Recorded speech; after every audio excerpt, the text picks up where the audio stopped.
जय श्रीमन्नारायण। जय श्रीमन्नारायण। जय श्रीमन्नारायण।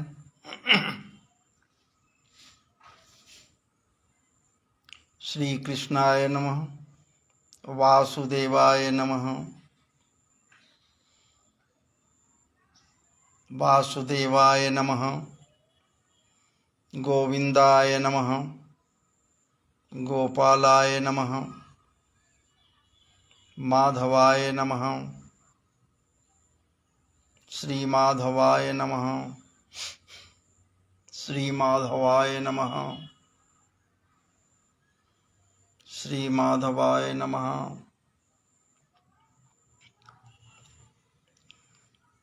श्री राम राघव रक्ष मां, कृष्ण केशव पाहि मां।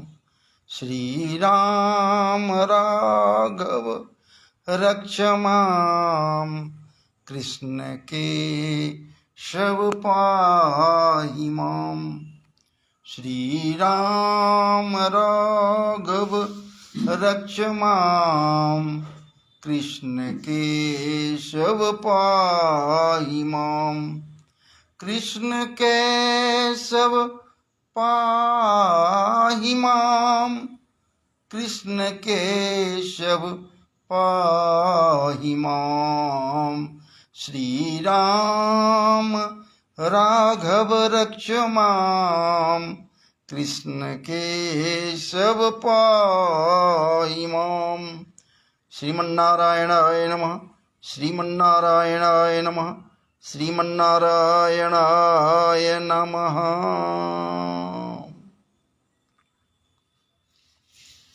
गुरुर्ब्रह्मा गुरुर्विष्णु गुरुदेव महेश्वर, गुरु साक्षात् परब्रह्म, तस्मै श्री गुरुवे नमः। गजाननं भूतगणाधिसेवितं कपित्थजम्बो फलचारुभक्षणम् उमासुतं शोकविनाशकारकं नमामि विघ्नेश्वरपादपङ्कजम्। नमामि विघ्नेश्वरपादपङ्कजम्। हिमाद्रितनयां देवीं वरदां शङ्करप्रियां, लम्बोदरस्य जननीं गौरीमावाहयाम्यहम्। शुक्लां ब्रह्मविशाखां परमां माद्यां जगद्व्यापिनीं, वीणापुस्तकधारिणीं अभेदां जाड्यान्धकारापः, हस्ते स्फटिकमालिकां विदधतीं पद्मासने संस्थितां, वन्दे तां परमेश्वरीं भगवतीं बुद्धिप्रदां शारदाम्।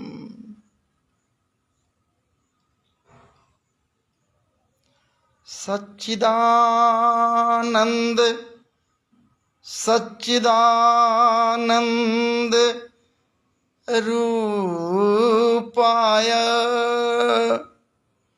सच्चिदानन्द रूपाय, सच्चिदानन्द रूपाय,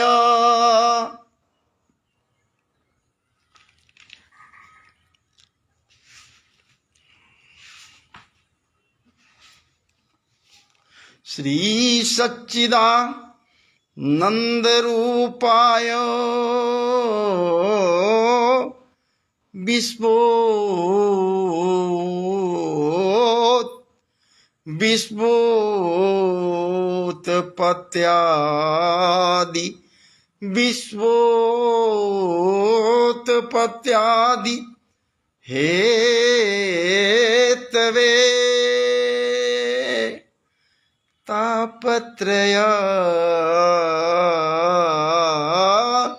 तापत्रय विनाशाय श्रीकृष्णाय वयं नुमः।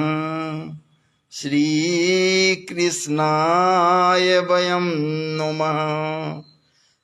सच्चिदानन्द रूपाय विश्वोत्पत्त्यादिहेतवे तापत्रय विनाशाय श्रीकृष्णाय वयं नमः। इयं प्रव्रजन्तमनुपे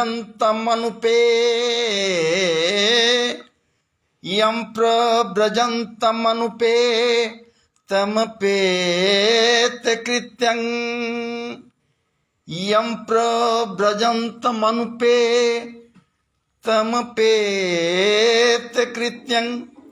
द्वैपायनो विरह का तरया जुहाव पुत्रेति तन्मयतया तर्वोऽभिनेदुस्तं सर्वभूतहृदयं मुनिमानतोऽस्मि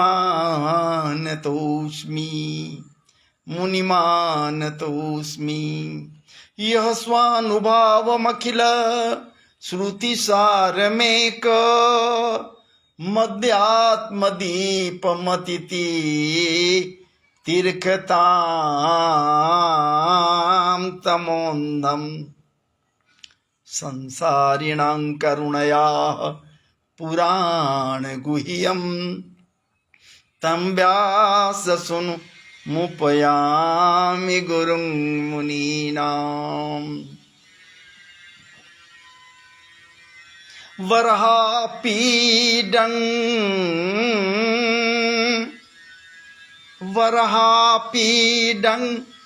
नटवरवपु वराहपीडं नटवरवपु कर्णयो कर्णिकारं बिभ्रदवासः कनककपिशं वैजयन्तीं च मालाम्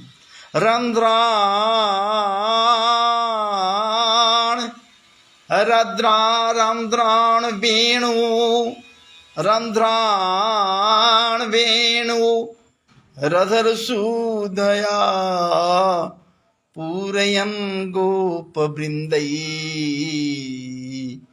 बृन्दारण्यं स्वपदरमणं प्राविशद्गीतकीर्ति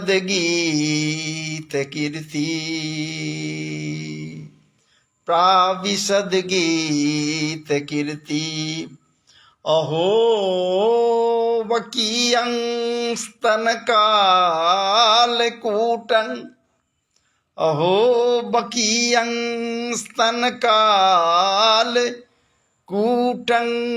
जिगांसया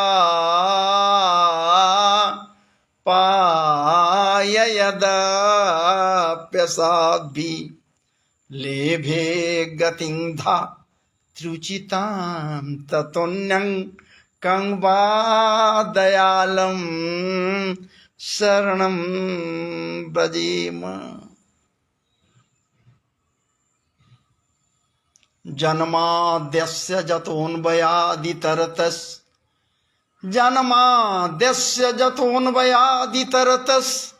चार्थेष्वभिज्ञस्वराट् तेने ब्रह्महृदयादिकवये मुह्यन्ति यतसूरयः तेजो वारिमृदां यथा विनिमयो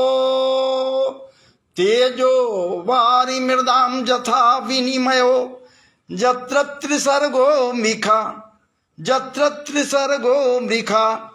धाम्ना स्वेन सदा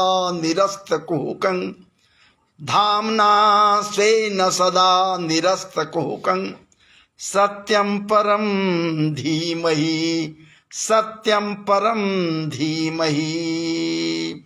धर्मः प्रोजितकैतवोऽत्र परमो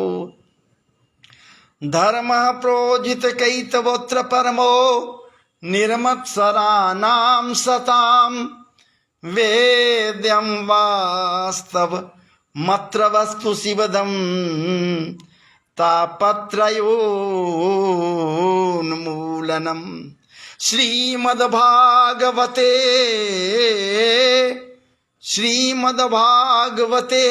महामुनिकृते किं वा परेरीश्वरः किं वा परेरीश्वरः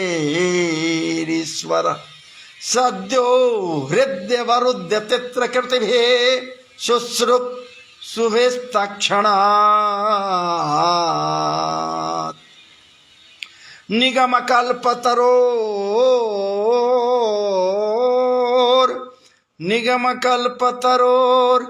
गलितं फलं शुकमुखादमृत द्रव संयुतं पिबत भागवतं रसमालयं मुहुरहो रसिका भुवि भावुका मुहुरहो रसिका भुवि भावुका अज्ञानध्वांत विध्वंस अज्ञानध्वांत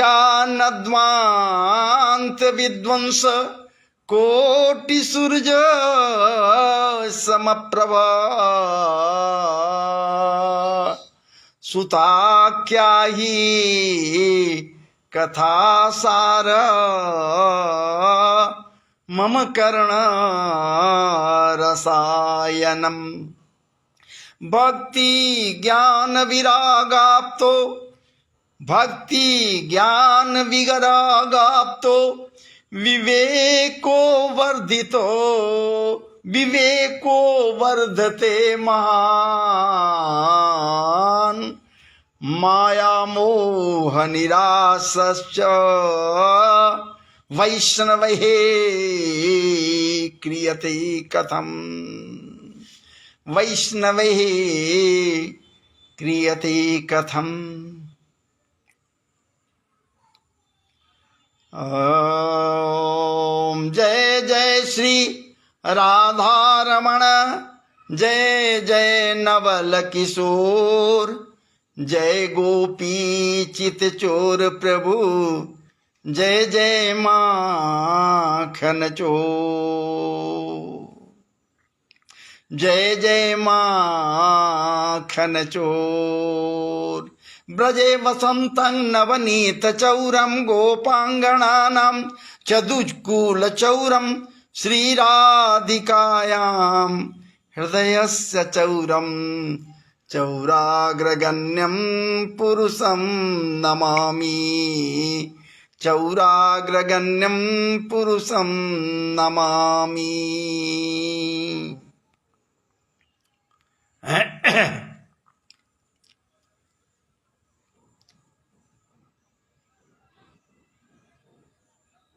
ध्येयं सदा परिभवग्नमभीष्ट दोहं तीर्थास्तपदं शिवविरञ्चिनुतं शरण्यं भृत्यार्तिहं प्रणतपालभवाब्धिपोतं वन्दे महापुरुषते चरणारविन्दम् मनोजवं मारुततुल्यवेगं जितेन्द्रियं बुद्धिमतां वरिष्ठं वातात्मजं वानरयुक्तमुख्यं श्रीरामदूतं शरणं प्रपद्ये श्रीरामदूतं शरणं प्रपद्ये। अनंत बलवंत हनुमंतलाल जी महाराज की जय। भागवत जी भगवान की जय। भागवत महापुराण की जय। दूर दराज से मुझसे जुड़े हुए कथा प्रसंग को श्रवण करने के लिए भक्ति रस कथा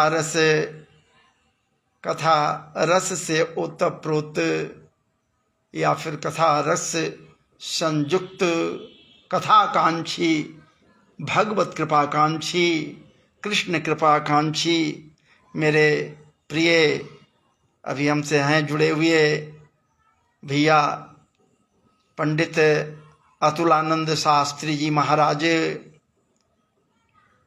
आप के श्री चरणों में इस दास की ओर से अनेक अनेक नमन, वंदन और अभिनंदन है। साथ ही साथ आप समस्त के समस्त मुझसे जुड़कर कथा प्रसंग में भाग लेने वाले ये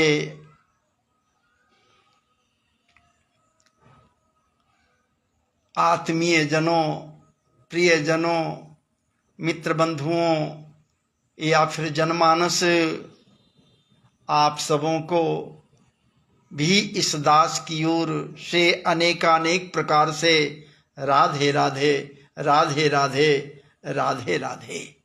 समस्त भक्तिमती माताएं और बहनों को हृदय के अंतरतम गहराइयों से नमन, वंदन और अभिनंदन है। समस्त बाल वृंद को खूब खूब हमारी ओर से महाराज जी आशीर्वाद है, प्यार है। और श्रद्धेय वृद्ध जनों को उनके श्री चरणों में खूब खूब नमन, वंदन और अभिनंदन है। समस्त के समस्त औरंगाबाद बिहार के नगरवासियों को हृदय के अंतरतम गहराइयों से हमारी ओर से खूब खूब नमन, वंदन और अभिनंदन है। आपकी जय हो, सदा जय हो। आप सबों की जय हो, सदा जय हो। चलिए अब ठाकुर जी की महती अनुकंपा से इस सत्संग जो प्रतिदिन करीब करीब संध्या 4 बजे से मैं बैठ जाता हूँ और आप सबों के निमित्त ठाकुर जी के श्री चरणों में उनके ही लीला प्रसंगों को समर्पित करने का प्रयास करता हूँ।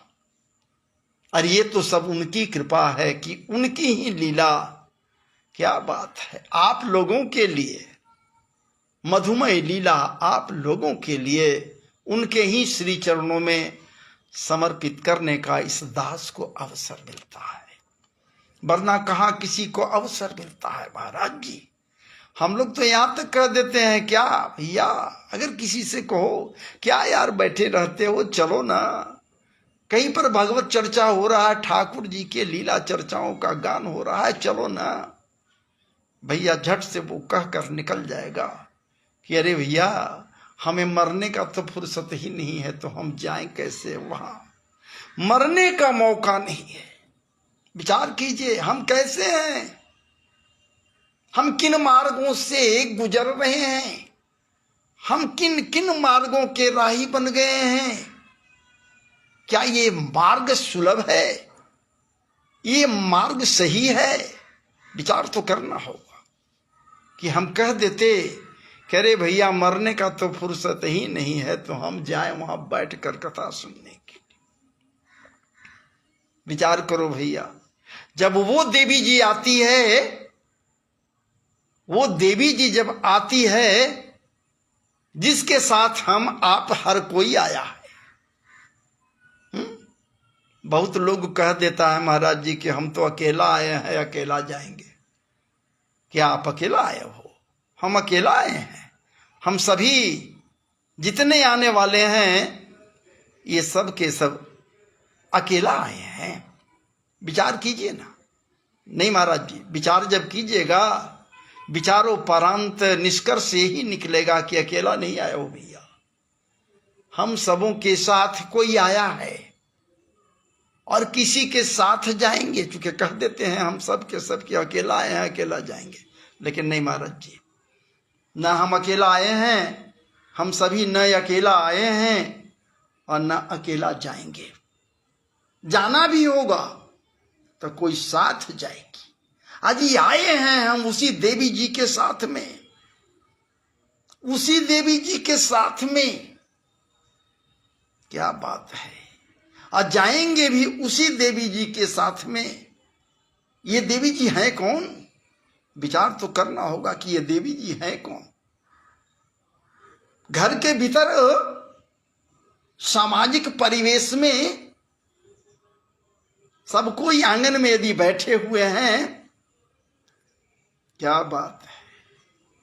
पिता कहता ये मेरा पुत्र है, ये मेरा है, इसलिए कि मैं सब कुछ किया, देख रेख भी किया, इसके लिए सब कुछ किया। मैं पिता हूं, लालन पालन जो कुछ भी है हमरे ही देख रेख में हो रहा है, इसलिए इसके शरीर पर मेरा अधिकार है।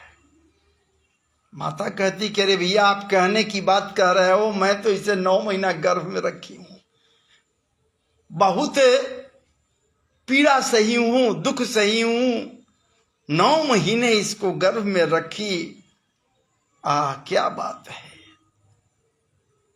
इसका पोषण मैं की हूं, इसलिए इसके शरीर पर मेरा अधिकार है। विचार करना है, हम लोग विचार करें ना, इस पर मेरा अधिकार है।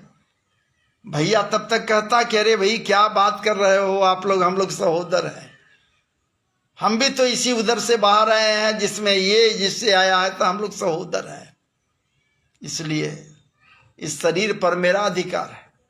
बहन कहती कि अरे मैं इसके कलाई पर बांध कर राखी, अनेकों बार आशीर्वाद दे चुकी हूं और हमें भी रक्षा करने का ये वादा कर चुका है, इसलिए इस भाई के शरीर पर मेरा अधिकार है।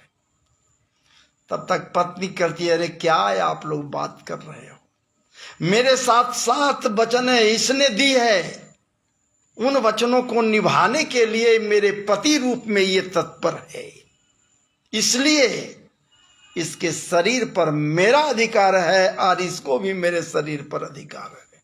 हम पति पत्नी हैं। वाह वाह वाह। समाज कहता ये मेरा है, समाज में पला बढ़ा खेला कूदा, समाज के लोग कहते कि नहीं ये सामाजिक प्राणी है, समाज का है। महाराज जी देश कहता ये देश का है, राष्ट्र कहता ये राष्ट्र का है। क्या बात है। आसपास के पड़ोसी कहते ये हमारा है, ये पड़ोसी का है, ये शरीर पड़ोसी का है। तब तक हकड़ कर वो आती है, एक कहती करे आप लोगों का कोई अधिकार नहीं है, आप जो कह रहे हो आप कह रहे हो, आप कह रहे हो, आप लोगों का कोई अधिकार इस शरीर पर नहीं है। अरे इस शरीर पर तो मेरा अधिकार है, इसलिए कि मेरे साथ ही आया है, जहां से आया मैं लाई और यहां से जाएगा भी मेरे ही साथ, मेरा अधिकार है। कौन है भाई वो अधिकार करने वाली? वो देवी जी, अरे वो मृत्यु देवी है जो शाश्वत सत्य है, इस सत्य को कोई काट नहीं सकता। जो आया वो जाएगा, जो गया वो आएगा, ये कोई जरूरी नहीं है। ये शाश्वत सत्य नहीं है कि जो गया पुनः आएगा ही, लेकिन ये जरूरी है कि शरीर में जो है आया वो निश्चित जाएगा। ये शाश्वत सत्य है। विचार कीजिए। तो इस प्रकार से अनेकानेक बातों पर हम सभी इकट्ठे होकर सत्संग के माध्यम से कुछ न कुछ बातों को रखा करते हैं। लेकिन एक बात इतना तो जरूर है कि सत्य स्वरूप परमात्मा का चिंतन हम लोग यदि करें, मनन करें, चिंतन करें, तब महाराज जी सब कुछ का बोध हो जाता है, इसमें कोई दो राय नहीं है। मंगलाचरण में तो हम आ ही गए, सत्य स्वरूप परमात्मा की बात कर रहे थे। हालांकि व्याख्या में मैं नहीं जाऊंगा, व्याख्या में जाऊंगा तो फिर वहीं फंस जाऊंगा। सहज व्याख्या नहीं है, और उसमें भी इस मंगलाचरण का जो शार्दूल विक्रीडित छंद में है महाराज जी, सहज नहीं है, असहज है। जन्माद्यस्य जतोन्वयादि तरत, जन्माद्यस्य जतोन्वयादि तरतस्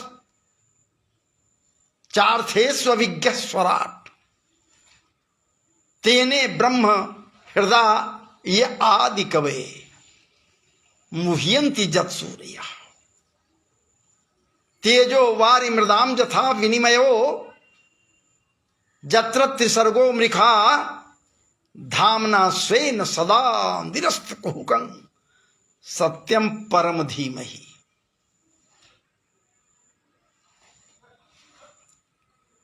महर्षि व्यासदेव कह रहे हैं सत्यम परम धीमहि,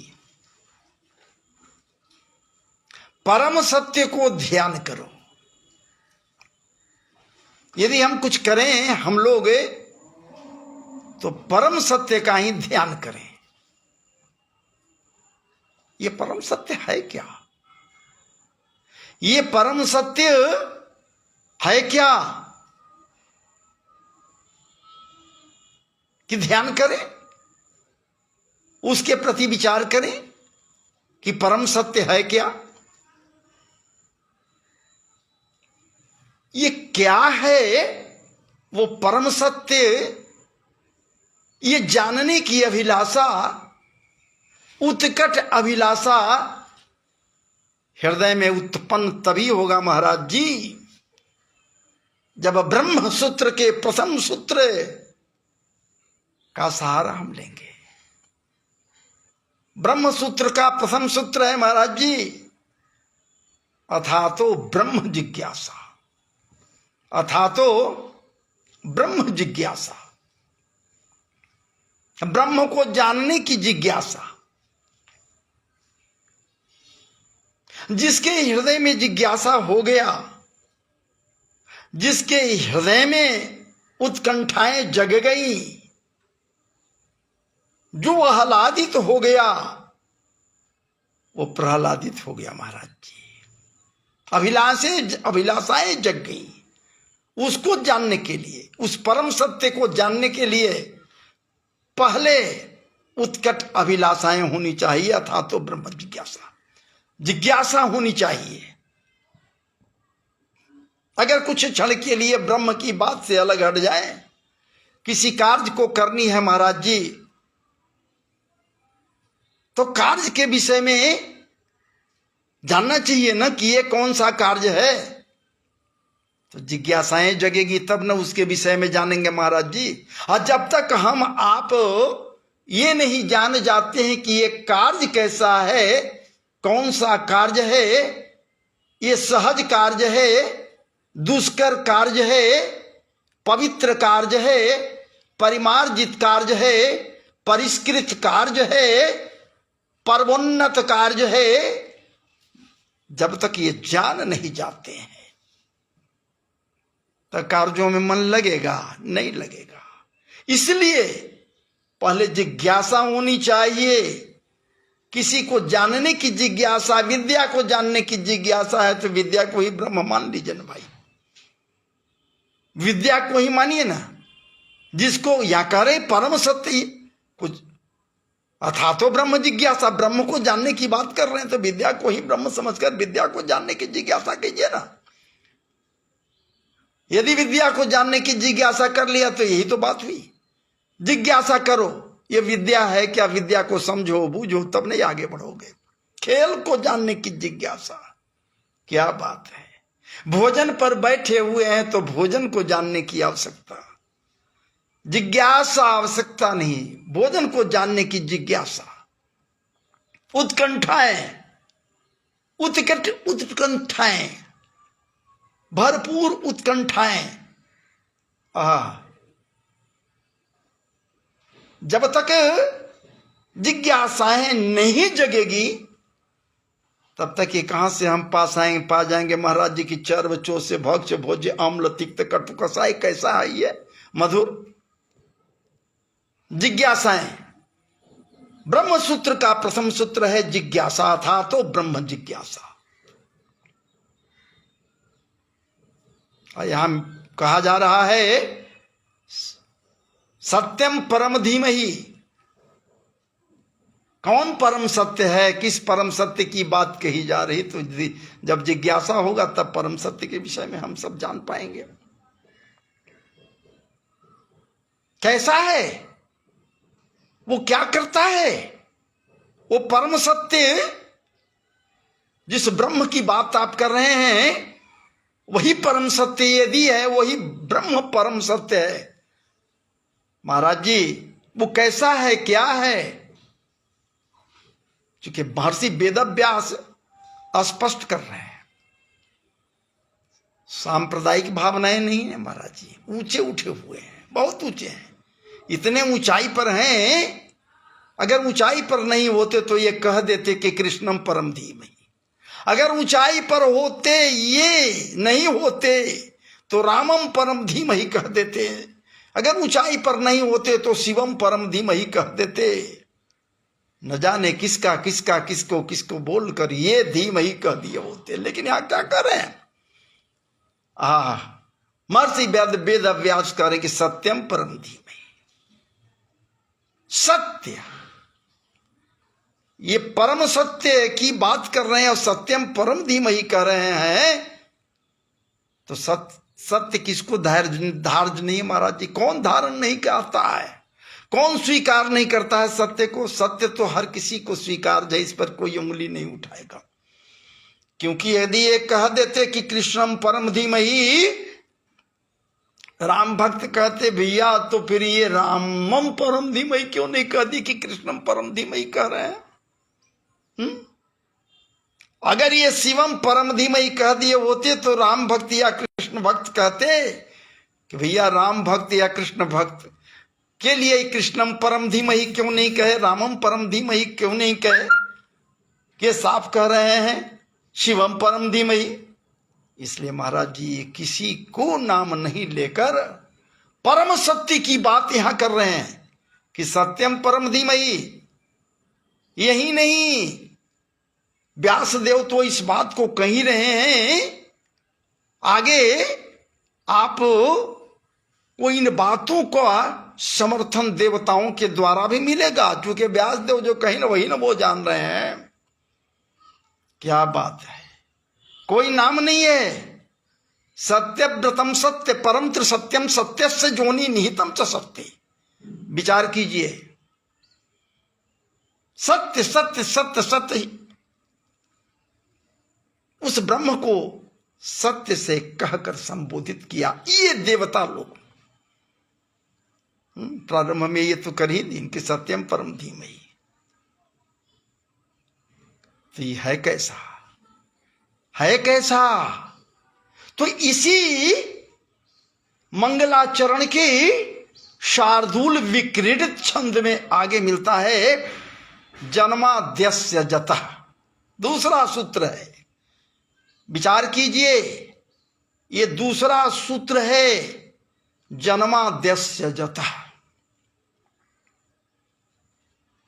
ये सहज नहीं है, ये सामान्य नहीं है। जन्माद्यस्य जतः, जितना कुछ होना है, जन्मादि, जन्म, स्थिति, संहार, सब उसी के कृपा से होता है, जिसके विषय में कहा जा रहा है कि उसी परम सत्य का ध्यान करो। ये सहज नहीं है, ये सब के सब वैदिक सूत्र है महाराज जी। और इस प्रकार कही जाए कि पूर्व भागवत वैदिक सूत्रों का ही एक समूह है महाराज जी। वैदिक सूत्रों के द्वारा, वैदिक हिसाब से ही भागवत की रचना हुई है। यहां तो ये कही जा रही है वेदमय तो है ही, वैदिक तो है ही है। अथातो ब्रह्म जिज्ञासा कह करके जन्माद्यस्य जतः जवाब तो दे रहे हैं। आगे क्या कह रहे हैं, सत्यम परम धीमहि। धीमहि कहकर महाराज जी, धीमहि कहकर, क्या बात है। वेद माता गायत्री की भी बात कर दी यहां। ये व्यास थे, सामान्य नहीं। वेद माता गायत्री की भी बात कर दी। सत्यम परम धीमहि, धीमहि कहकर गायत्री ओम भूर्भुवस्वः तत्सवितुर्वरेण्यं भर्गो देवस्य धीमहि धीमहि धियो यो न प्रचोदयात्। तो धीमहि कहकर यहां भी महाराज जी क्या बात है, सत्यम परम धीमहि। संबंध जतला दिए कि वेद माता गायत्री से भी ये संबंधित है, इसलिए ये भाष्य है, गायत्री के भाष्य हैं, गायत्री के भाष्य हैं। क्या करें, जन्माद्यस्य जतः अस्य विश्वस्य जत अस्मात् जन्म स्थिति भंगा भवंति तस्मै। विचार कीजिए, जिसके ही द्वारा ये अमना है, पहले ये बात को ध्यान देना होगा, अमना है, मन नहीं है। मन बनाना पड़ता है किसी कृत्य को करने के लिए, तो ये भी कृत्य यदि करता है, जन्म स्थिति और भंग, जन्म पोषण और संहार की बात भी होता है, तो ये मन बनाता है। भगवान न पिता रात्रि सरदोत्फुल मल्लिका वीक्षरंतु मनश्चक्रे जोग माया उपाश्रिता। मन बनाने के लिए जोग माया का आश्रय लेना पड़े, कोई कृत्य करे, क्योंकि मन तो यहां है ही नहीं। अरे सत्य के पास कोई मन होता है जी?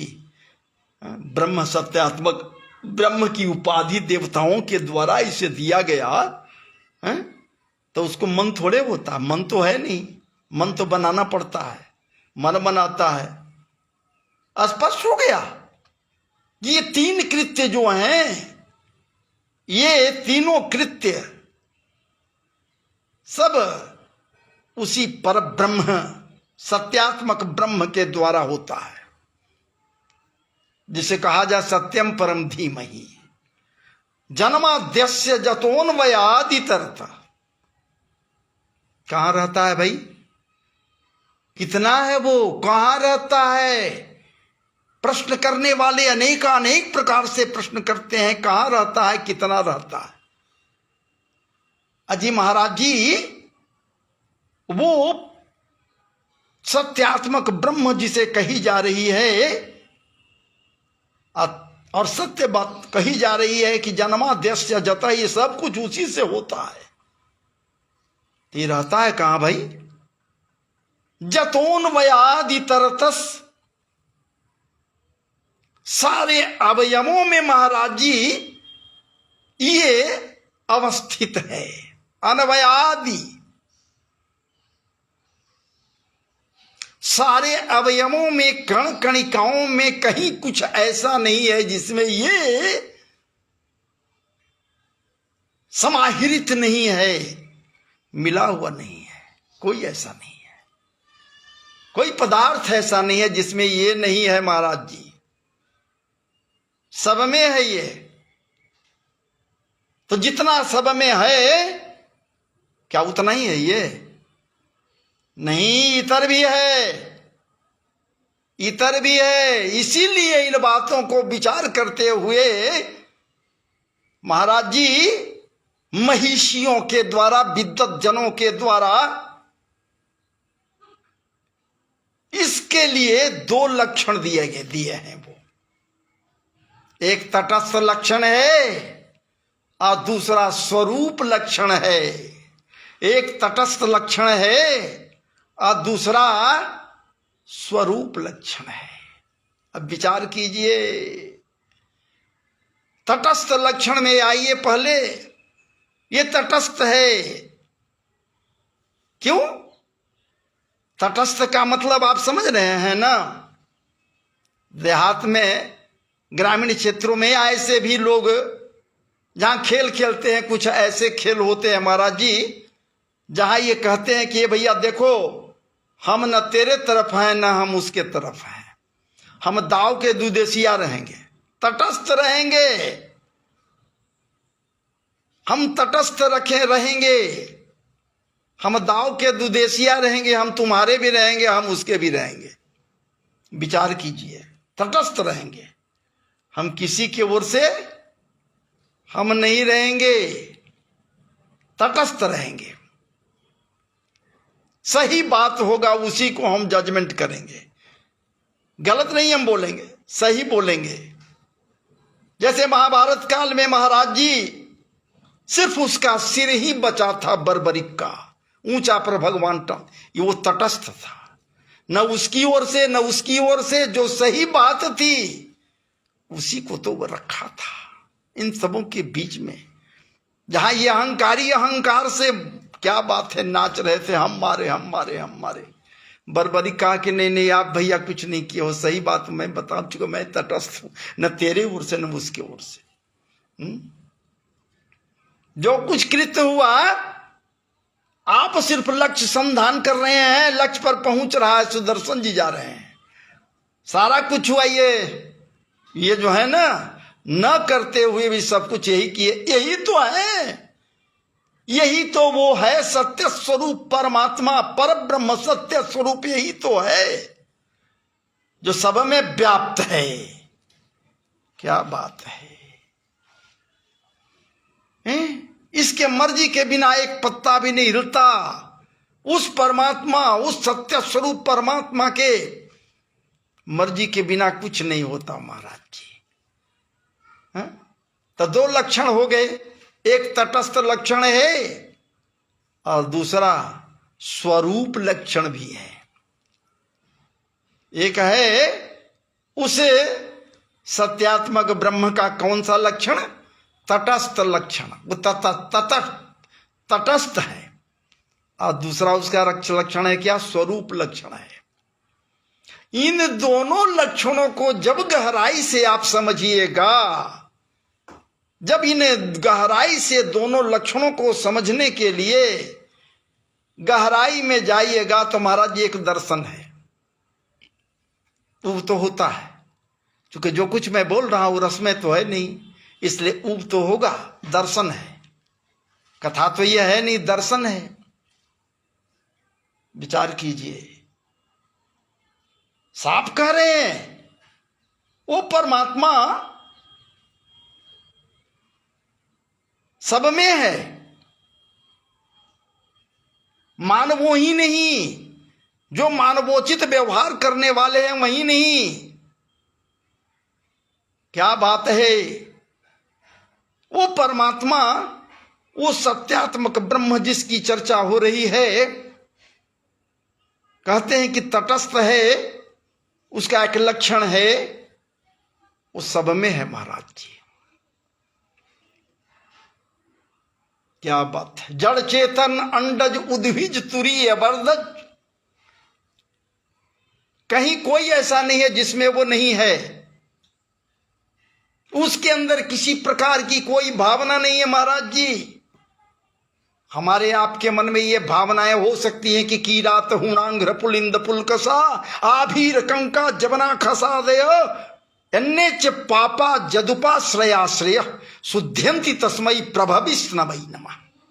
विचार करो भैया, अन्य च पापा जदुपाश्रयाश्रय शुद्ध्यंति तस्मई प्रभविस्नमई नमः।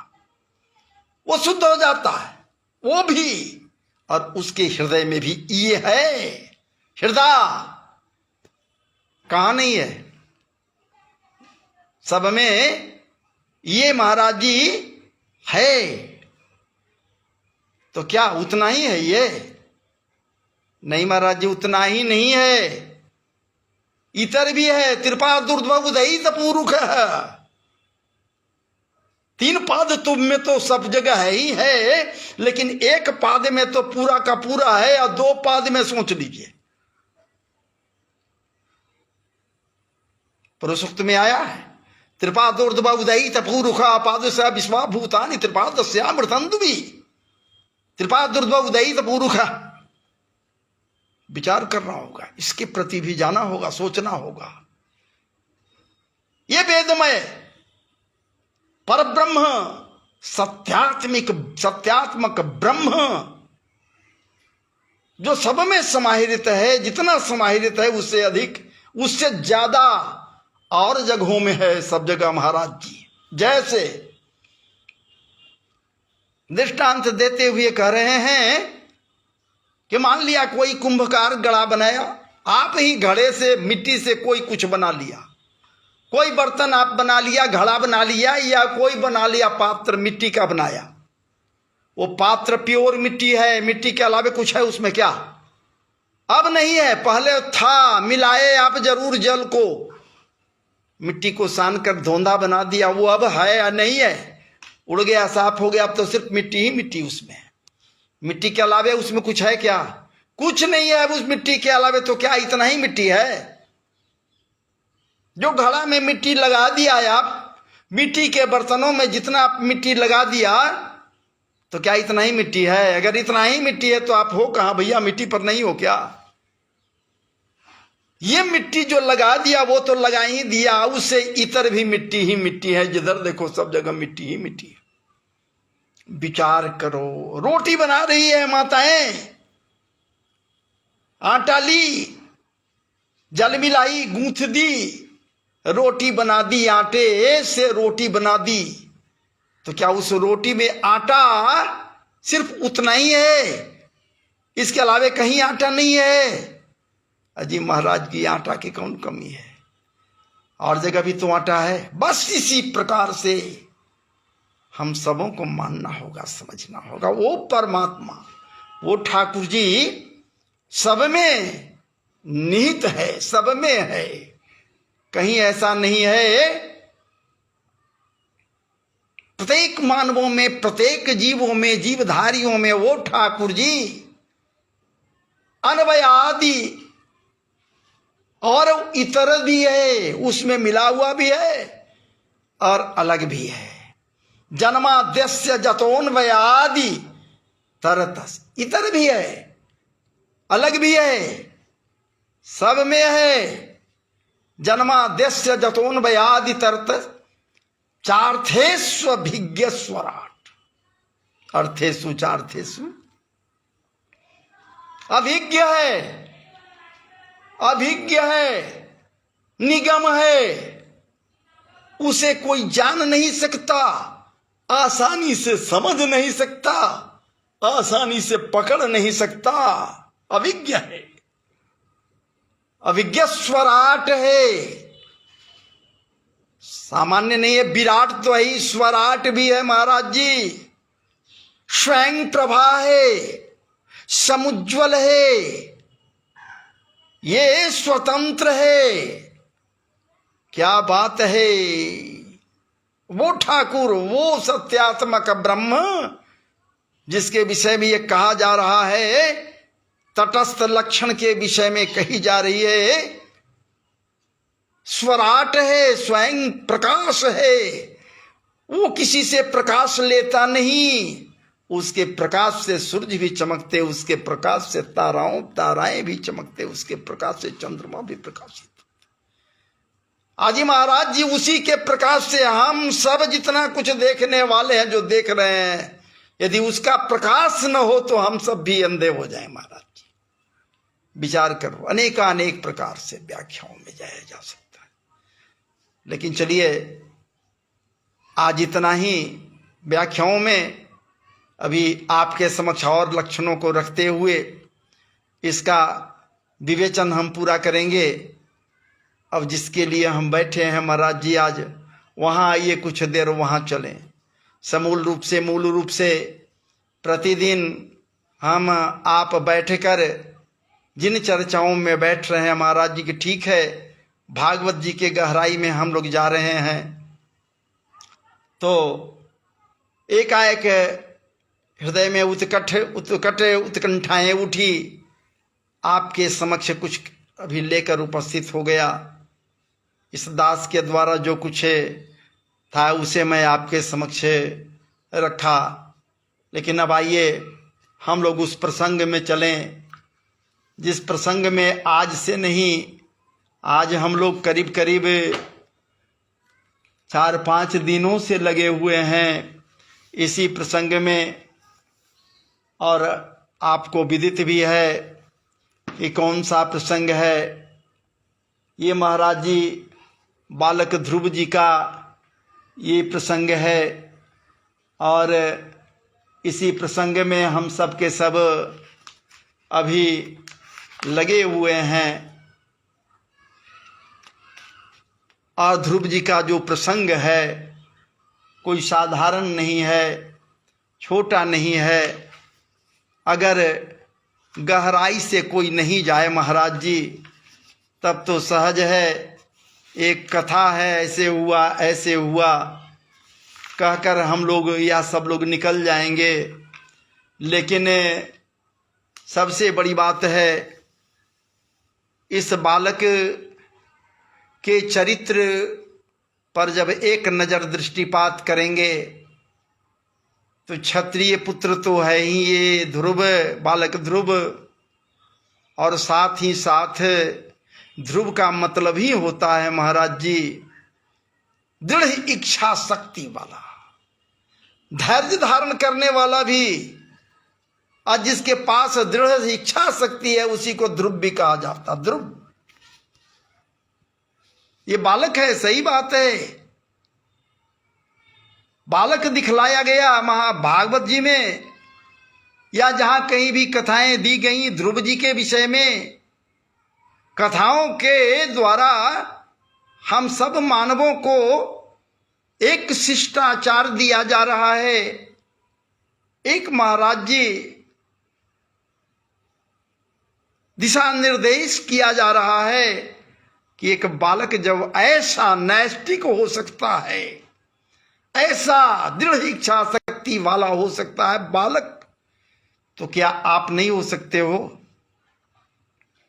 या फिर अपने बालकों को दृढ़ इच्छा शक्ति वाला नहीं बना सकते हो? अगर बालकों को दृढ़ इच्छा शक्ति से ओतप्रोत कर दिया तो देश का कल्याण होगा, समाज का कल्याण होगा, आगे आने वाले संतति भी महाराज जी संस्कार संपन्न होंगे, संस्कारी होंगे। बालक ध्रुव क्या बात है, मर्माहत तो है ही, मर्माहत है।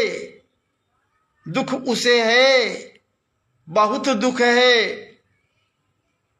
मार्ग खोज रहा है, सोच रहा है क्या ये माता के द्वारा जो मार्ग मुझे बतलाया गया, क्या उस पर मैं चल पाऊंगा? ये सहज है। ध्रुव जी के विषय में क्या बतलाऊं विशेष परिचय, लेकिन एक नज़र बहुत से ऐसे लोग हैं जो ध्यान शायद दिए हों, नहीं दिए हों। ये ध्रुव जी हैं कौन? मनुपुत्र उत्तानपाद जी के बड़े पुत्र हैं। उनके बड़ी रानी सुनीति जी के ये पुत्र हैं। छोटी रानी हैं जिनका नाम सुरुचि है, उनके भी एक पुत्र हैं जिनका नाम है उत्तम कुमार। हालांकि आगे चलकर यक्षों के द्वारा इनका वध हो जाता है, मार दिए जाते हैं। अभी बहुत आगे है, वहां पहुंचेंगे, हम आपको लेकर जरूर चलेंगे। तो अभी तो हम पीछे हैं। अभी तो ध्रुव जी को जो मार्ग प्रशस्त किया गया माता के द्वारा, तो उस मार्ग पर चलें या न चलें, क्या करें, इस पर तो मंथन कर रहे हैं, विचार कर रहे हैं, सोच रहे हैं। नारद जी के द्वारा महाराज जी उचित दिशा निर्देश किया गया, समुचित दिशा निर्देश किया गया। इसलिए मैं कहा, नारद जी की बात आई कि महाराज जी पहले तो भयभीत किए, बालक है तो भयभीत किए, वन्य प्रदेश है, हिंसक जानवर हैं, हाँ? अब विचार करो, तुम जाओगे अकेला, कोई तेरे साथ रहेगा नहीं, कहीं कुछ हो गया तब क्या होगा? अनेकों प्रकार से भयभीत किए, लेकिन दृढ़ इच्छा शक्ति से ओतप्रोत ये ध्रुव बालक महाराज जी कतई लौटने के लिए तत्पर नहीं हुआ। कहा, अ ऋषि प्रवर, अय ठाकुर जी के परम भक्त, अय देवर्षि नारद जी, आप तो परमात्मा के परम भक्त हैं। आप तो ऐसे भक्त हो कि आपके समक्ष वो भक्तिमती, वो भक्ति देवी भी मूर्तिमान होकर सामने चली आती है। वो मूर्तिमान हो जाती है, आपके सम्मुख आ जाती है। उसके दोनों पुत्र ज्ञान वैराग्य भी मूर्तिमान हो जाते आपके समक्ष। कहाँ कोई देखा कभी भक्ति देवी को? आप देखें, हम देखें भक्ति देवी को? नहीं महाराज जी। या जो कोई भी वहां है उस जमुना पुलिन पर जहां वो है भक्ति देवी, उनके सेवार्थ और भी नायिकाएं हैं महाराज जी, कोई सहज नहीं है, वो भी मूर्तिमान है।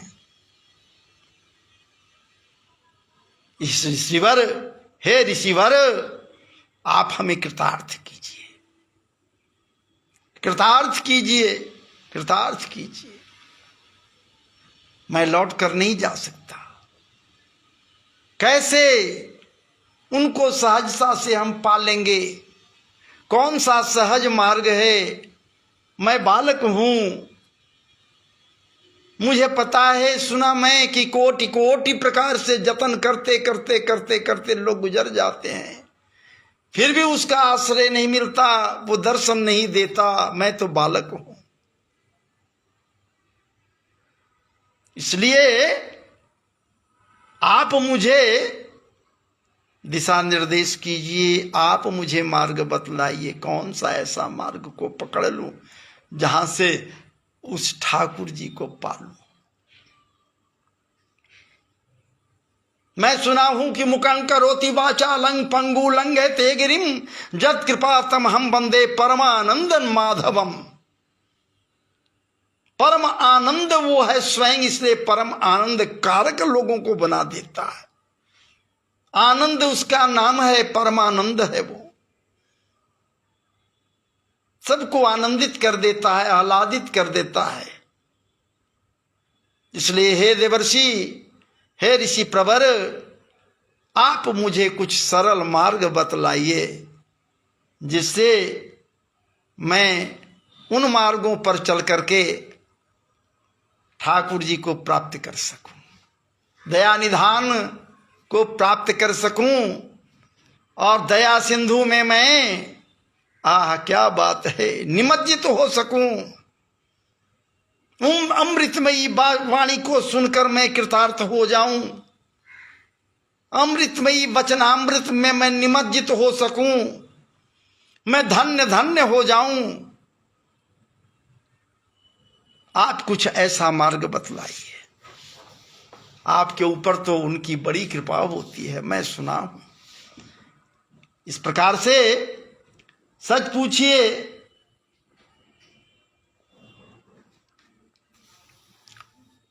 जब बतलाते हैं ध्रुव जी को कि बालक ये करो, वो करो, ऐसे करो, ऐसे करो, अनेक विधा बतलाते हैं महाराज जी। अनेक विधा बतलाते हुए कहते हैं कि ओम नमो भगवते वासुदेवाय। बस इसके आश्रय में चला जा, यथायोग्य ठाकुर जी की सेवा में तू लग जा, निश्चित रूप से तुझे ठाकुर जी प्राप्त हो जाएंगे। अरे ही हुआ, ध्रुव जी चलते बने। ये नहीं, बहुत जगह ऐसा भी लोग कहीं कि चुपके से निकल गए। क्या बात है अजी महाराज जी, गलत कृत्य कैसे ये बालक करेगा? इसकी माता गलत कृत्य करने वाली है नहीं, सुनीति है, तो ये कैसे गलत होगा? सबके जानकारी में सबको बताकर उसको तो ज्ञात है ही, पिताजी को भी ज्ञात है कि मुझे निकलनी है, इसलिए कि माता बोल चुकी है उनके सामने कि जा।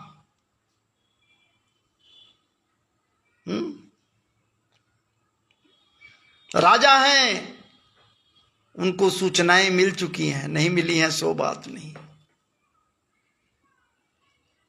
और मैया से कैसे मैं झूठ बोलकर निकल सकता? कहीं कहीं ऐसा भी आया है लोग कि मैया सोई हुई है, चुपके से उठे, चादर घिसकाए और निकल कर चलते बने। मैया को ज्ञात विनेरी महाराज जी, हार आधा प्राण निकल जाएगा वैसी माता को कि मेरा लल्ला कहाँ चला गया चुपके से।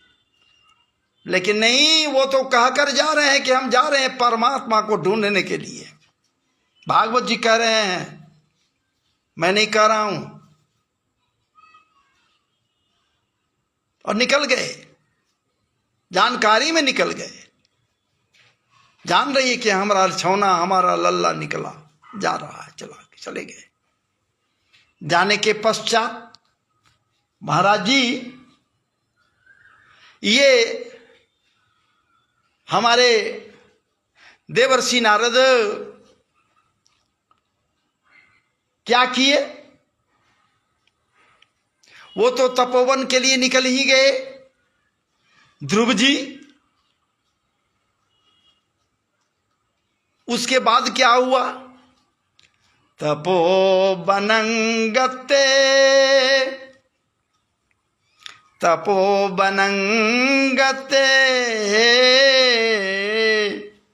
तस्मिन् प्रविष्टोऽन्तरपुरे मुनिः अर्हितार्हण को राज्ञा सुखासीन उवाच तम्। देवर्षि नारद अंतःपुर में गए। अंतःपुर किसको कहते हैं महाराज जी? महल को। राजमहल ये नहीं है, महल के बाहर एक जगह में ये लोग रहते हैं। देवर्षि नारद अंतःपुर में गए। राजा उत्तानपाद के पास गए। उत्तानपाद, वो उत्तानपाद जो अपने पत्नी के प्रेम जाल में महाराज जी ऐसे आप, क्या बात है, आबद्ध हैं कि उचित गरुचित कुछ सोच नहीं सकते। ये वहां पहुंच गए देवर्षि नारद। और नारद जी कह रहे हैं राजा से, क्या कह रहे हैं भैया? सो सुनिए। राजन किं ध्यायसे दीर्घं, राजन किं ध्यायसे दीर्घं, मुखेन परिशुष्यता, मुखेन परिशुष्यता, किं वा नरिष्यते कामो, किं वा नरिष्यते कामो, धर्मो वार्थे न संजुतः, धर्मो वार्थे, धर्मो वार्थे न संजुतः।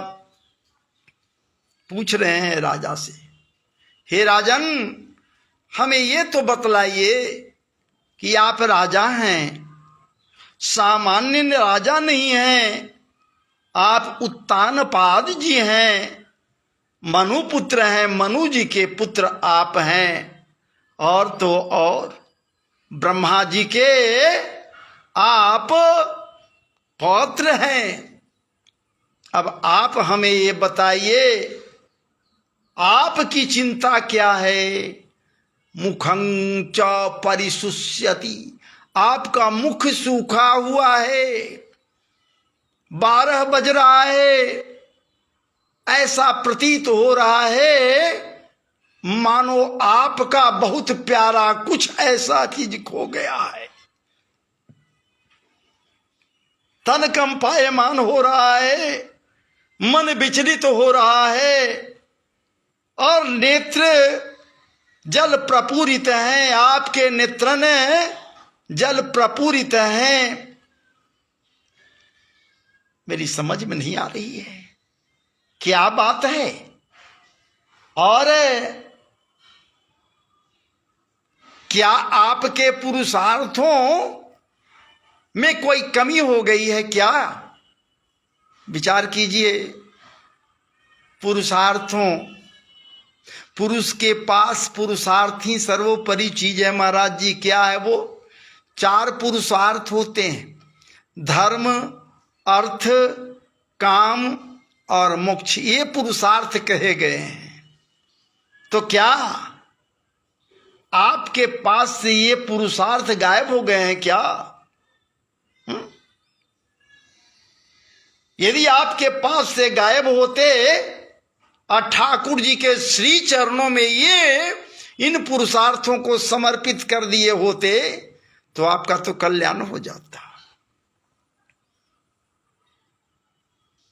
अगर इसे उनके श्री चरणों में समर्पित कर दिए होते तो हमको ये बताइए किस कारण से, क्यों आप बहुत दुखी हैं, दुख का बादल छाए हुए हैं, आप बदली में घिरे हुए हैं, हमें समझ में नहीं आ रहा है। कृपा करके हमें आप इन बातों को समझाइए मुनिवर। राजन कि क्या बात है। महाराज जी जब पूछते हैं नारद जी तब क्या कह रहे हैं कि हाय मैं कैसा पापी, हाय मैं कैसा व्यक्ति जो अपने पत्नी के मोह जाल में पड़ा हुआ निरीह की भांति छटपटा भी नहीं सकता। ऐसा हो गया मैं हैं कि मेरा नन्हा सा बालक घर द्वार छोड़ के महल छोड़कर वन्य प्रदेश में चला गया। मैं निकाल दिया, इसे निकालना ही कहेंगे। वो चला नहीं गया, निकाल दिया। पत्नी को भी घर से निकाल चुके तो मुझसे बड़ा निरीह और कौन हो सकता है जो निकाल दिया। सुतो में बाल को ब्रह्मन, सुतो में बाल को ब्रह्मन, स्त्रैने ना करुणात्मना, स्त्रैने ना करुणात्मना निर्वासित पंचवर्ष हो सहमात्रा महान कवि।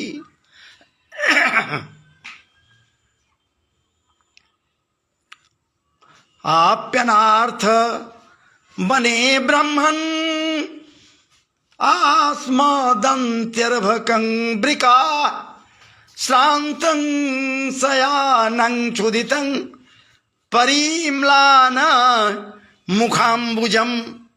मैं क्या कहूं, वो जाते समय मैं देखने भी नहीं गया कैसा उसका मुख था, क्या मलिन था, वो खुश था। ऐ ऋषिवर हमें ये भी नहीं ज्ञात हुआ। मैं महल छोड़कर बाहर गया भी नहीं कि एक नजर अपने पुत्र को देख सकूं। न जाने कहां थक कर कुमलाया हुआ मेरा वो कोमल राजकुमार पड़ा होगा, न जाने कहां भूख प्यास से पीड़ित होगा, न जाने उसे मार्ग में वन्य प्रदेश में हिंसक जानवरों का सामना हुआ या क्या हुआ। अब तो ठाकुर जी से मना रहे हैं कि हे ठाकुर जी वो जहां भी मेरा बालक रहे, मैं तो जाल में व्यथित छटपटा रहा हूं, लेकिन उसका कल्याण करो हे ठाकुर जी। इस प्रकार से मैं गुलाम, पत्नी का गुलाम, वो भी हमारी पत्नी कौन, कुटिल पत्नी है जिसका नाम ही सुरुचि है। ऐसे कुटिल पत्नी के माया जाल में मैं फंसा हुआ छटपटा भी नहीं सकता। ऐ देवर्षि वो बालक क्या गलत किया था, मेरे गोद में चढ़ना चाह रहा था। ऐसी स्पृहा, ऐसी कटुता, ऐसा डाह, ऐसी ईर्षा उसी में हो सकती है, दूसरे में कैसे होगा। सुरुचि है, स्पृहा से रहित नहीं, स्पृहा से युक्त है, ईर्षा से युक्त है। लेकिन सुनीति में महाराज जी किसी प्रकार का कोई स्पृहा ईर्षा नहीं है। मैं गुलाम बना हुआ उसके ईर्षा का गोद पर चढ़ रहा है, गोद में आ रहा है बालक, मेरा पुत्र है, मेरा आत्मज है। जिसका मैं जन्म संस्कार आदि किया, जात कर्मादि संस्कार आदि किया, और वो मेरा पुत्र है जिसे गोद में लेना चाहा, वो आकर चढ़ना चाहा, लेकिन ये मलिन मन वाली, ये हमारी पत्नी, दूसरी पत्नी, छोटी पत्नी अर्थात उत्तम की माता जो है सो कुटिल चाल चली, कुटिल मुस्कान के साथ उसे पकड़कर खींच ली गोद से, कही कि जा तपश्चर्या में लग जा, उसकी कृपा होगी, वरदान मांग लेना और मेरे कोख में आ जाना, तब तू गोद में बैठने लायक होगा। आप ऋषिवर स्वयं बतलाइए ना, ये कहाँ का उचित बात है? और मुझ दुष्ट,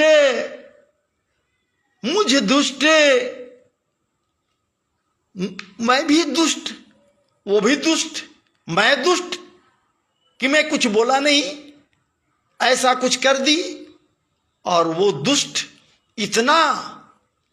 इतना दुष्ट जिसका कोई सीमा ही नहीं, तनिक भी मेरा आदर नहीं की, कोई प्रतिष्ठा नहीं दी कि मेरे स्वामी सिंहासनारूढ़ हैं, सिंहासन पर बैठे हैं, ये राजा हैं, ये महाराजा हैं। बड़े बड़े लोग अपने मस्तकों को झुकाते हैं, मैं पत्नी हुई तो क्या हुआ, कोई आदर नहीं दी हमें मुनिवर, मैं तो निरीह हूं। सही बात है, कोई अगर फंस जाता है ऐसे दलदल में तो निरीह हो जाता है, कहीं का नहीं रहता। महाराज जी, नारद जी कह रहे हैं, मामा शुच हो स्वतनयं देवगुप्तं विशाम्पये, मामा शुच स्वस्तनयं देवगुप्तं निशाम्पये, तत्प्रभाव मविज्ञाय पाप्रांग विनक्ते जदस्य जगतो, सुदुष्करं कर्म कृत्वा लोकपालैरपि प्रभुये सत्यचीरतो राजन जसो विपुलयं सब। इस प्रकार से आप राजन घबराइए नहीं, बालक के लिए आप चिंताग्रस्त न हो। ऐसे ऐसे लोग बहुत हुए जो अपने कृत्य से पवित्र कृति बन गए। बड़े बड़े लोकपाल भी जिस कार्य को नहीं कर पाते, वैसे कार्य को भी बड़े बड़े उत्साही श्रेष्ठ जन, धैर्य धीरज को धारण करने वाला, अपने धैर्य को कभी खोने वाला नहीं जो है, वो जब कर देता है तो लोकपाल भी महाराज जी ऐसे ऐसे कृत्य नहीं कर सकते। इसलिए सच पूछिए, उसके प्रभाव से वो चला गया जरूर, मुझे ज्ञात कैसे हो गया, वो जाने के लिए उद्यत हुआ, मुझे ज्ञात हो गया, हमें ज्ञात हो गया। तो मेरे ऐसे ऐसे जितने लोकपाल हैं, जैसे ही आपका लड़का निकल गया, पुत्र निकल गया, सारे लोकपालों को ज्ञात हो गया कि क्या बात है, वो एक बालक ऐसा कृत्य करने के लिए निकल गया, क्या बात है। हर किसी को यह ज्ञात हो गया। आपके पवित्र कृति ध्रुव जी के बालक ध्रुव के द्वारा जो कुछ करने के लिए उद्यत हुआ जा रहा है, हो रहे हैं, इसके खबर हर जगह है महाराज जी, सब जगह ये खबर हो गया। और घबराइए नहीं, आपका पुत्र सुदुष्करं कर्म कृत्वा लोकपालैरपि प्रभु, ये दुष्कर कृत्य है, सुदुष्कर कृत्य है, अच्छा काम लेकिन दुष्कर है, इसे कर करके क्या बात है, कृत्वा कर्म कृत्वा लोकपालैरपि, ये लोकपाल भी महाराज जाओ जल्द से जल्द लौट कर आपके महल में आ जाएगा। आपके राज्य में वो जल्द से जल्द वो दुष्कर कृत्य अर्थात परमात्मा को प्राप्त करने के पश्चात आएगा। बिना प्राप्त किए हुए ठाकुर जी को उनकी कृपा जब तक नहीं पालेगा तब तक वो नहीं आ सकता है, किसी हालत में नहीं। इस प्रकार से मैत्रेय जी कहते हैं, देवर्षि नारद की बात सुनकर महाराज उत्तानपाद राजपाट की ओर से उदासीन रहने लगे। राजा का जो कृत्य था उससे उदासीन रहने लगे। इधर ये हो गया और उधर ध्रुव जी क्या किए सो सुन लीजिए। बालक ध्रुव जी क्या किए? बालक ध्रुव जी वहां से निकल गए। वन्य प्रदेशों के माध्यम से जाते जाते चलते चलते महाराज जी ये बालक निर्भय है, कोई भय नहीं है, भय को निकाल फेंका है। ये मधुबन में पहुंच गया। मधुबन, ये मधुबन में पहुंच गए और ये जमुना जी में जमकर स्नान किए। पवित्र कीर्ति ध्रुव जी परम पवित्रतम, आहा क्या बात है। सूर्यपुत्री जमुना जी के पवित्रतम जल में जब स्नान किए तो स्नान करते ही इनके भीतर के समस्त कुसंस्कार महाराज जी ऐसे ही समाप्त हो गए। जमुना मैया के दर्शन मात्र से दर्शन मज्जन पान त्रिविध भय दूर मिटावत, सब मिट गया।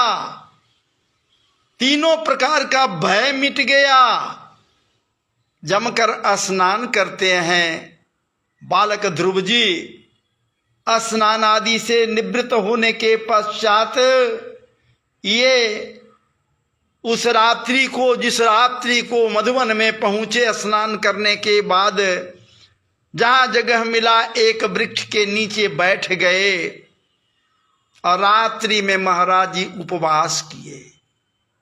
कुछ नहीं, न फल लिए न अन्न लिए, कुछ नहीं लिए ध्रुव जी, और उपवास करके भगवान नारद, देवर्षि नारद जी के द्वारा बताए गए परम पवित्र मंत्र का जप करने लगे रात में ही।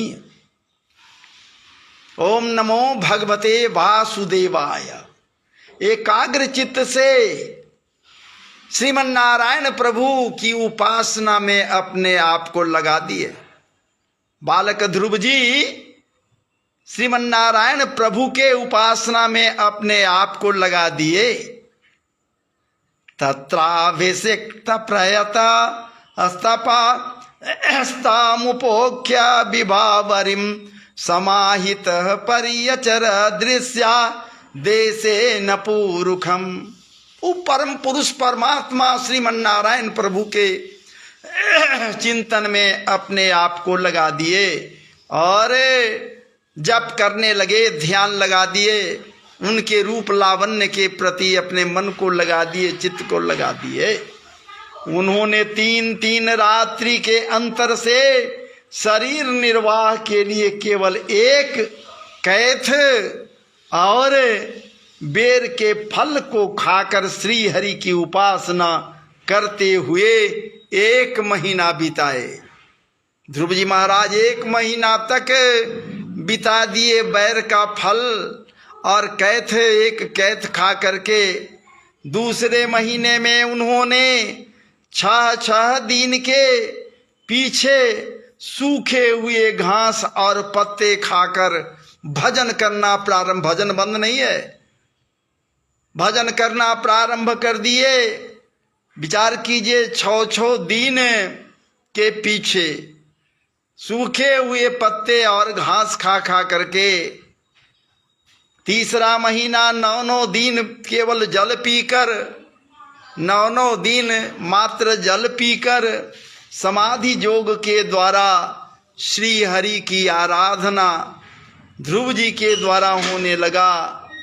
चौथे महीने में उन्होंने श्वास को जीत कर 12 दिन के बाद केवल वायु पीकर ध्यान योग के द्वारा भगवान की आराधना करने लगे। केवल वायु पीकर, हवा पीकर, ज्ञान योग के द्वारा, ध्यान योग के द्वारा भगवान का आराधना करने लगे ध्रुव जी महाराज। और इस प्रकार से 5वें मास में महाराज जी लगने पर राजकुमार ध्रुव श्वास को जीत कर परम ब्रह्म का चिंतन करने लगे और चिंतन करते हुए एक पैर पर खड़े हो गए। श्वास को अवरुद्ध कर दिए, एक पैर पर खड़े हो गए और महाराज जी पृथ्वी को अंगूठे से दबाए। जैसे ही अंगूठे का भार पृथ्वी पर पड़ गया, पृथ्वी एक तरफ से टेढ़ी हो गई, झुक गई भार से। विचार कीजिए।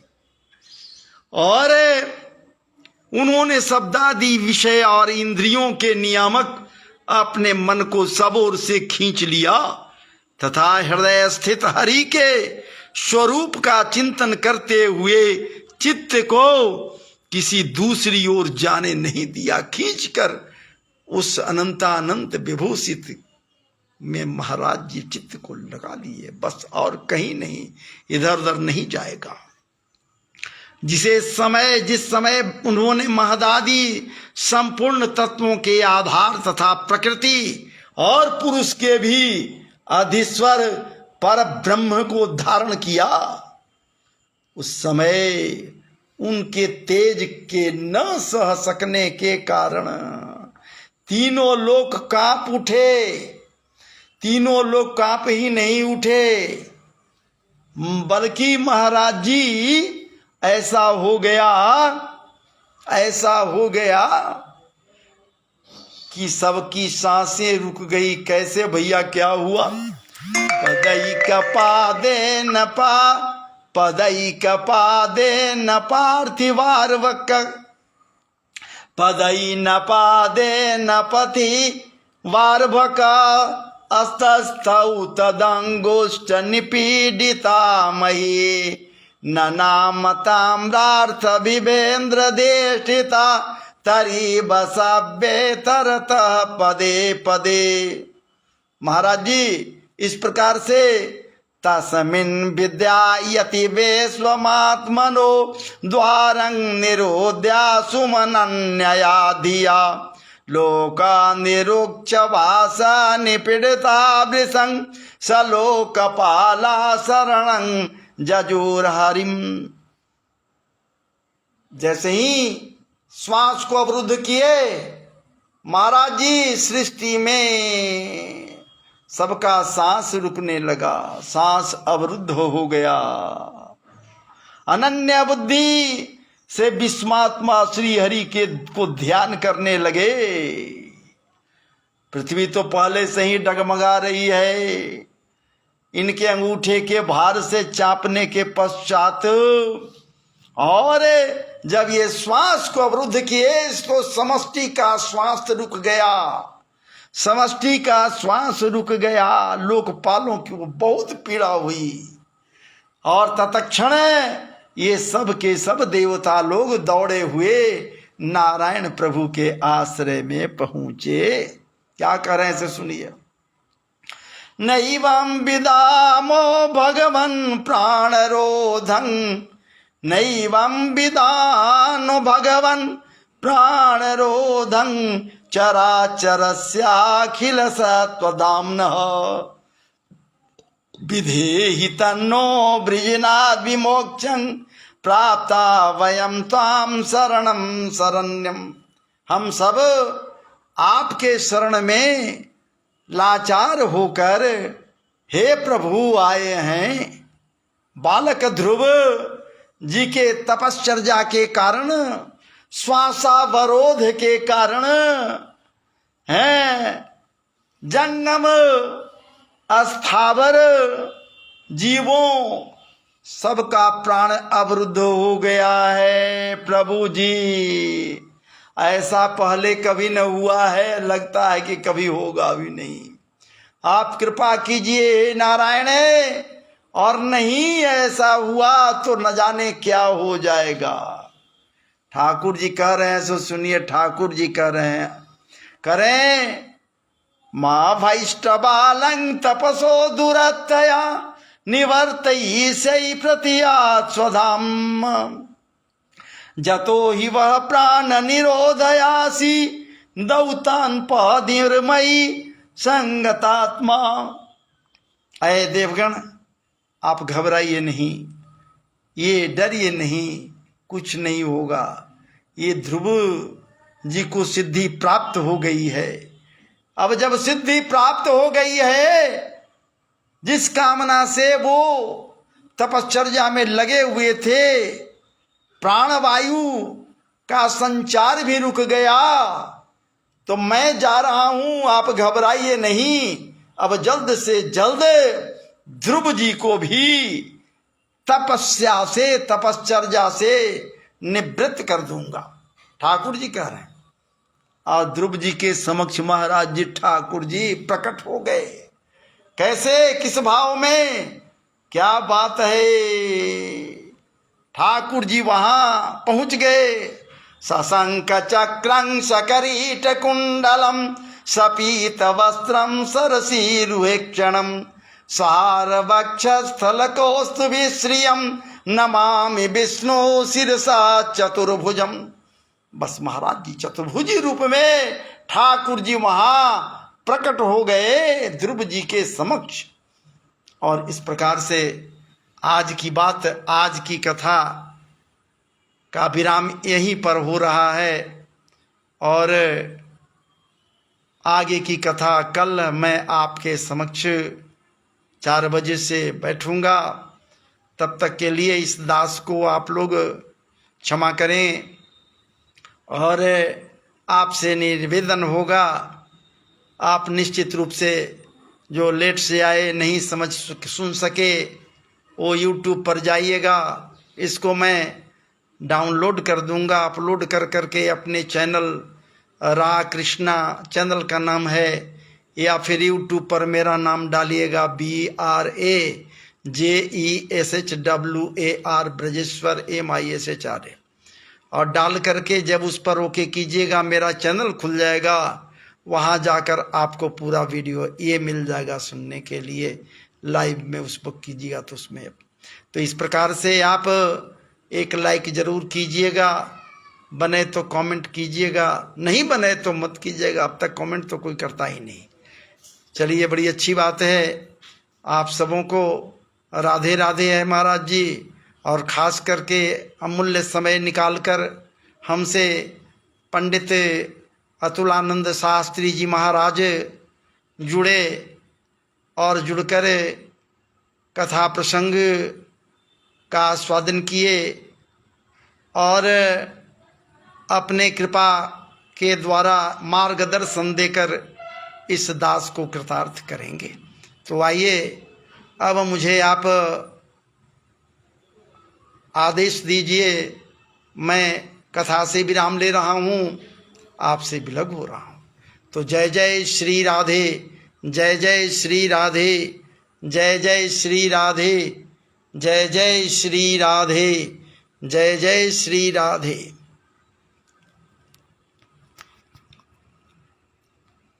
वृंदावन बिहारी लाल की जय।